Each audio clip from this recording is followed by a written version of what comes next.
Yo, what's up, guys? I'm back with another recap slash rant, man. Today we talking about the Falcons versus the Seahawks. Now, I just got back from downtown, and I have to tell y'all this is one of the worst games I have ever been to in my entire life.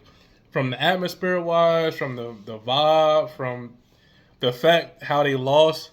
The final score was 14-34.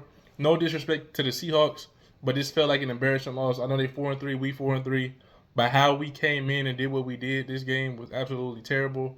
I believe this is the most points the defense have gave up, but I believe the offense. This was worse than week one. This was the worst game the entire season. I know that, but probably one of the worst games I went to. Shout out to everybody that went. You know what I'm saying? It was cool to see people, but the whole environment, it was just off, man. And how they was playing, it played exactly how it felt. And these dudes was absolutely trash, man. So first off, I'm gonna have to say, I just want to go ahead and throw it out of there. This game was absolutely trash from an entertainment perspective. From a Falcons fan watching it, it was absolutely trash. And I told y'all last week that Geno Smith. I didn't tell you all about Geno Smith, but I remember being at the game when Geno Smith was on the Jets, and we thought we had the game won. I don't know if this was Mike Smith last season or not. Shout out to Mike Smith, still the best coach we ever had, and he was playing for the Jets. And Geno Smith came down and came back on us on the final drive, ended up winning the game. Geno Smith, I will personally say this: he is the most underrated quarterback in the league.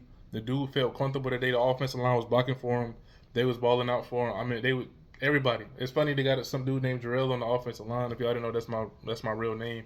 This is absolutely insane, bro. Seeing how they did what they did, he was comfortable. He was running around like a maniac. He was throwing the ball to DK.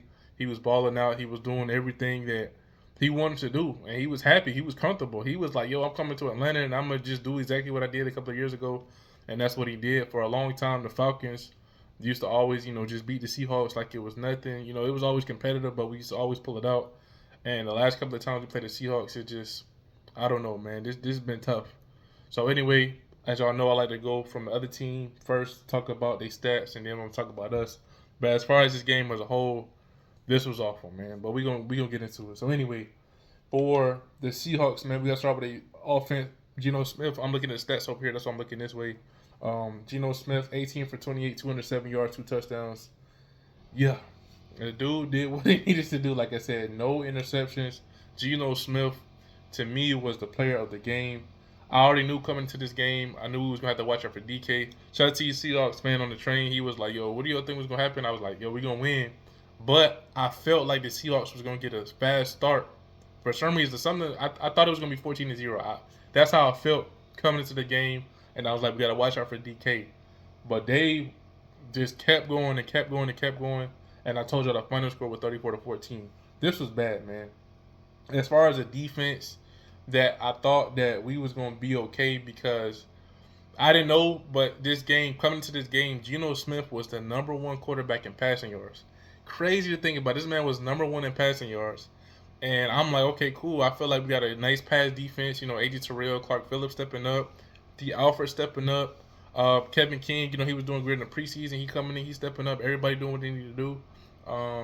We got Jesse Bates, we got Justin Simmons. If they pass, we got everything locked up. This was absolutely trash. Let me go ahead and show you. Kenneth Walker, 14 carries, 69 yards. He didn't really go too crazy, but he made some good third down conversions for them. Some dude named Zach Charbonnet had 8 carries for 19 yards. Geno Smith had 4 rushes for 15 yards, average 3.8. Absolutely insane. Like I said, Geno Smith was just running for his life, but he did it. Like, actually, he didn't have to run for his life, but when he ran with a purpose. Let me just say it like that. Dude balled out, good stuff. Even the dude Jackson Smith, a Nigba, I think that's how you say it. He had made a nice pass to DK, threw it up. The dude balled out, and he's a receiver. So anyway, DK Metcalf, I know he mad because on the stat sheet it say he had 4 receptions, 99 yards, and a touchdown. I know he won that 1 more yard. AJ Terrell was getting routed today, man. He only made one good play today, AJ Terrell, but DK Metcalf was doing exactly what I thought he was gonna do. Using his size, going up there and getting it, and completely balling out, man. I don't know why nobody was trying to hit him. Nobody was trying to touch him. When they seen him come over the middle, they were scared to hit him, scared to make contact. They were scared to make a play on the ball. they just watched the dude catch the ball. But I don't think it was just mainly him. I feel like this man, hold on, where's he at? They didn't even put him up here. Noah Fant, okay, Noah Fant had 4 receptions, 65 yards. To me, Noah Fant visually this game completely balled out. Even though he had 65 yards, but look, he averaged 16.2 yards a catch, which is absolutely insane. Even though DK averaged 24.8, but the dude balled out. As a Falcons fan, I told you I don't even want to have to go through these steps. I don't want to be like, yo, this dude was doing this, dude was doing this. Noah Fant is one of the fastest tight ends in the combine of all time, if y'all didn't know. And he really showed that he's that guy. He's a Pro Bowler. There's a reason why he got drafted the way he did. The dude balled out. So Geno Smith, um, DK Metcalf, Noah Fant was their main dudes on offense. On their defense, it was all up to Kobe Bryant. Yeah, Kobe Bryant. The dude name is Kobe Bryant, and he actually wears number 8. I think the dude like 6'3", 6'4". The dude is tall. He had like 7 tackles this game. He had an interception. Julian Love had an interception as well. But I feel like Kobe Bryant, he was all over the field today. And I ain't gonna lie, after that second pick that Kirk Cousins threw, I was out of there. I was already up out of there. I remember my dad, he was like, yo, you see Penix? I was like, no, I was already gone. I left right after that second pick. When Kyle Pitts, it was too high for him, or Kyle Pitts didn't want to jump up. I don't know if it was Kirk on Kirk or Kyle Pitts, but that was a terrible pass or whatever. But yeah, that's it for the dang Seahawks, man. It was just mainly Kobe Bryant on defense. They did what they needed to do on that. As far as us, Kirk freaking Cousins, man, 24 for 35, 232 yards, a touchdown, and 2 interceptions. You may say, oh, well, one was tipped or whatever. But I feel like the main problem for this game, and I'm going to go ahead and break it down for us as a whole before I get into stats. The main part of this game, in my opinion, they saw what Tyler Algier did last week, and they know the fans like Tyler Algier. Tyler Algier had over 100 yards. That man Bijan Robinson almost had over 100 yards last week too. But this game, I felt like they wanted to put this man's stock up for Bijan Robinson to be like, yo, this is our number one guy. He's the guy. Let me show y'all what he can do. And which is understandable to an extent that he is a first round guy. And we did want to see more of him last season. And like, okay, this season we need to see more of him. But yeah, we want to see more of him, but we don't want to see this dude the entire offense. When you do that, the game becomes predictable, especially when you're doing the same pistol sweep play on one side and then go to the other side. All you're doing is flipping plays, flipping this, and then doing the play action, doing the screenplay. It's the same stuff every single time. And as a fan, if I can see it, I know that the other team can see it. We do not want they're trying to use this man Bijan Robinson like CMC. If you don't know who CMC is, that's Christian McCaffrey. He's hurt right now in real life. But CMC, especially when he was on the Panthers, that's all that they was using. CMC was an every down back. He was a receiver. He was running back. And Bijan Robinson can do those things, but I don't think he's that all like just completely take over the team type of guy. I feel like he's a special guy. They can probably use him like Taysom Hill, Alvin Kamara, you know what I'm saying? Something like that. But to have him as an all, you know what I'm saying, knowing that you're going to give it to him, you can't do nothing about it, he's not the guy, man. I feel like Tyler Algier is the every down running back, and Bijan Robinson should be the special guy. So anyway, with that being said, Bijan, I told y'all he got 20. Just think about this for a second. Tyler Algier last year had over 100 yards.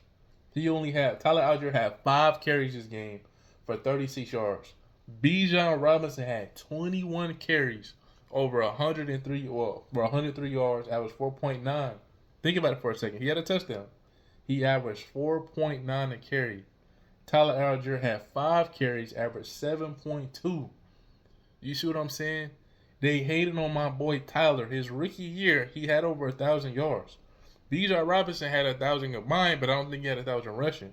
Tyler Algier had 1,000 yards rushing. Tyler Algier is that dude, and I don't know why they don't want him to be the guy. They don't like him to be a face. I don't know what's going on with that. If the dude is producing, he's already proven himself. Bijan Robinson, even though he's a first round pick, he has not proven himself yet. And that's just facts. We know he can play. He can juke. He makes at least one juke every single play. But it seemed like he don't know how to accelerate. He don't know how to take off. It seemed like he's running the same speed at all times. And I like him. I want him to be successful. You know what I'm saying? Like, I want him to be great, obviously, as a Falcons fan. But when they constantly use this man for every single thing, it becomes predictable. All you have to do is watch him. Glad to see they utilizing Kyle Pitts a lot more. Kyle Pitts, 7 receptions, 65 yards, average 9.3 yards a catch.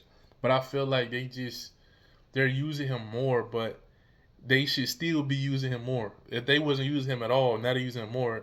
It's like they should be using this man way more. In the red zone, they should be using him how they did Tony G, or at least how when Matt Ryan was here on the team his rookie year, he balled out. He was a Pro Bowler his rookie year, and then he just fell off after that. I know he got injured, but it seemed like now they're forgetting that he's a first round draft pick. He's not a first round tight end just to go out there and block. So I don't know what's up with that. But anyway, like I told y'all, 7.2 yards a carry for Tyler with only 5 carries. And they gave Bijan the ball 21 freaking times, man. Absolutely insane. So anyway, but Kyle Pitts has had the most receiving yards this game. Drake London had 6 catches, 63 yards, and he had a touchdown. Drake, I think they had Tyreek Woolen on the side and stuff like that. And I told you they had Kobe Bryant, so I'm not really too worried about the wide receivers not getting open. They had some good corners over there. But Kirk Cousins, we could have did better. I feel like we should have passed more this game, to be honest. Even though he threw picks, it just seemed like, oh, Bijan, Bijan, Bijan. It's like they just trying to get this man stock up. I'm telling you. I don't know what it was, but I just felt like they were just constantly, that's all they was doing. Even Bijan had 3 catches for 40 yards. Like, I don't know what was going on with that. Justin Simmons for the defense for us, he had the most tackles this game. Well, combined with Alfred, Grady Jarrett, he did what he needed to do. By the way, a dude that surprised me on defense was James Smith Williams, number 50. I never even heard of the guy, but every single play it seemed like he was the only guy that was trying to get to Geno Smith. So good stuff to him. Obviously, Grady Jarrett is Grady Jarrett, but other than that, it was just mid. The game was one of the worst games I've ever been to, man. But as a fan, I'm trying to tell y'all guys, Bijan Robinson, I'm like that they want to use him, but stop trying to make this dude our whole offense. That makes no sense. We have all this talent. I don't know why we keep trying to go to the pistol formation. We keep doing all this other stuff. Let Kirk Cousins go under center. His main thing is his play action. If you ever played any Madden, if you ever did whatever, he has the highest play action every single year. He has freaking superhero cards where he has the highest play action. Go under center. That is his game. Why are you constantly trying to do stuff that is not his game? Dude trying to roll out the pocket and throw across his body, fumbling the ball. Dude going back for the touchdown. Dude just towards ACL, and they trying to make the dude run out of the pocket like he was Desmond Ritter or something. Desmond Ritter, that was his game, running the pocket. Mariota, that was his game, running the pocket. Kirk Cousins tore his ACL. Why you got this man trying to run out the pocket? Why do you have him in the pistol formation? And when in the pistol formation, why are you running the same play? It makes no freaking sense, man. So, with that being said, we lost because the team was starting to get one-dimensional, and everybody knew they were going to go to Bijan Robinson every single time. I appreciate them the first 2 plays, the first drive. They had Bijan back there, and they tried to do some, fakes and stuff like that. But after the first drive, these dudes just started being predictable. Everybody knew what was going on. We all knew what was going on. And it seemed like every time they get a ball to Bijan now, it's just like, like, come on, man. Even though he had over 100 yards, bro, 21 carries is crazy. You did all of that, and we only had 14 points. So it's not like we could be like, oh, Bijan did great, man. Heck no. Yeah, 103, 4.9, that's cool. But it's not winning us no games. 34-14? Heck no, bro. Giving only Tyler 5 carries? That's trash. Kirk Cousins throwing 2 picks? That's trash. Dude threw the ball 35 times. Like, I feel like we still should have threw more. I hate this dunk, these short throws. Throw the ball down the freaking field. That's why we got that big body receiver in Drake London. You see how Geno Smith just throwing it down the field? He got the most passing yards in the league, like I told y'all. DK Metcalf go up and throw it up. I feel like DK and Drake London is the same height, if I'm not mistaken. So what the freak are they doing? Throw the ball up to Drake London. My channel, when I play Madden, Drake London helped me out so much for my channel. That's why I like him so much. I made YouTube shorts by mossing dudes with Drake London because he's 6'5". Utilize him like they utilize DK. Make people respect this man Drake. So let's double team Drake. Let's do this. So that means, guess what? When you want to throw it to Bijan, he'll be open. When you want to throw it to Kyle Pitts, he'll be open. When you want to throw to Darnell Mooney in a slant or something like that, he'll be open. But I don't know what the frick they got going on. They doing this one-dimensional stuff. I understand Zach Robinson is a 1-year play caller and all that other stuff, man. But as a fan, seeing this offense for the first time, if we see it, how do they not see it? I don't get that at all. I'm a fan. I'm looking right at it just like every home game I'm at, and I'm looking, and I'm like, yo, this is freaking trash. What freaking offense is this? I'm calling plays before they even being called. Like, yo, they about to give it to Bijan. Or they about to take Kyle Pitts out. Or they put Kyle Pitts in the red zone, but he not gonna do nothing to block. Oh yeah, but the dude is like, I think the dude is like 6'6" or 6'7", and they don't not go over the top across the middle of the field. It doesn't make any sense to me.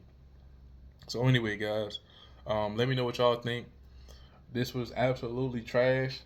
Um, but hey, Seahawks, good stuff to y'all. Like I said, I'm not discrediting them. You know, when y'all had the whole Super Bowl run, LOB stuff, I was rooting for y'all. But as far as this right now, I feel like we should have won that game. But our play calling and whatever was absolute trash. It was some dumb penalties too, man. I don't know what the heck they be doing nowadays. I think number 90 fell on Geno Smith and they said roughing the passer. That was stupid. But other than that, we got our freaking butts kicked. And we can't have that, man. We can't have that. Only scoring 14 points of offense with all these guys. Absolute trash. Let me know what y'all think, man. Y'all like, subscribe, all the other stuff. I think we play Tampa Bay next after this next week. We're going to go to Tampa Bay. Yeah, I would love to go to that game, but I don't know how I felt about that cannon, bro. But I don't even know if I'm going to be able to go. But that would be cool to be able to go. But let me know what y'all think, man. Y'all like, subscribe, all the other stuff. Let me know what y'all think. Put in the comments. Am I wrong? Do y'all think this was a great game for the Falcons? Or as a Seahawks fan, let me know what y'all think. I respect y'all as fans. So I ain't like, oh, y'all trash or whatever. I just feel like this one, I didn't expect to get blown out by y'all, man. Just, you know what I'm saying? That's, yeah. So anyway, like, subscribe, all that other stuff. Make sure y'all be the best version of yourself. Make sure y'all get on YouTube, man. Make y'all voice hurt, man. Do what y'all gotta do, man. Don't be doing all this other stuff. Get up, get on YouTube, have fun with it, do all the other stuff. We out, man. Let's go.